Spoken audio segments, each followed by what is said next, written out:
Normally, we use a cell phone to communicate with the whole world. We can take photographs, we can transmit data, we can do all sorts of things with it. The innovation here has been to write waveguides with a femtosecond laser directly into the glass so that we can interact with the phone by using the camera and the LEDs that are in there.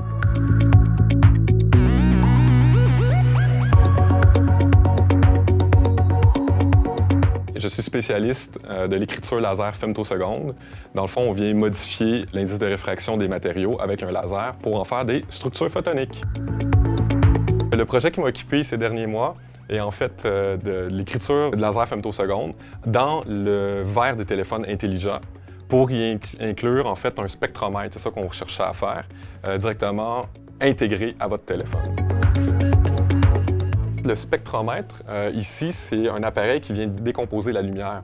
Donc, on sert de la lumière qui est environnante ou d'une source. On vient littéralement regarder le spectre, venir générer un spectre sur notre caméra. Et après ça, on va venir identifier dans le spectre si j'ai eu des changements.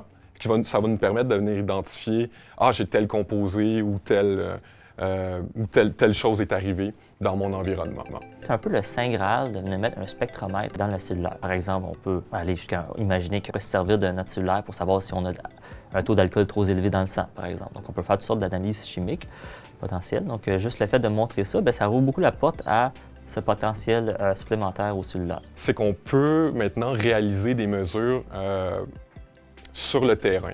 Donc, monsieur, madame, tout le monde ou un chercheur n'aura pas besoin de prendre l'échantillon, d'aller dans un laboratoire pour faire l'analyse. On peut déjà faire une pré-analyse sur le terrain qui nous permettrait de classifier les échantillons. Ce serait une des techniques. Ou tout simplement même d'avoir l'information directement à la portée de nos doigts. On s'est intéressé à d'autres aspects, d'autres avenues.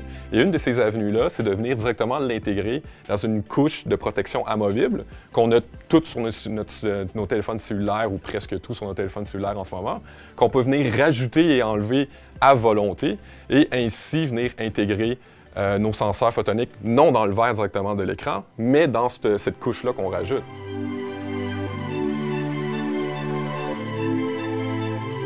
Jean-Sébastien a aussi travaillé beaucoup dans différents substrats, dans le PDMS, qui, entre autres, c'est une des choses qu'on propose dans ce projet-ci, étant donné un substrat qui est un peu plus flexible, plus collant, qu'on peut venir mettre sur les cellulaires. Le polymère qui sert comme puce, on peut l'utiliser à plusieurs sauces. En fait, en microfluidique, ils en utilisent déjà. Ils font déjà des puces microfluidiques, mais ils utilisent souvent de l'optique pas intégrée. Ici, on viendrait directement l'intégrer, donc on peut penser à toutes ces applications-là, qui est entre autres de l'identification de pathogènes ou de l'analyse sanguine, ou tout plein d'analyses biologiques. The area is wide open for many different applications. For example, like sensing biological materials so that the doctor can make a diagnosis.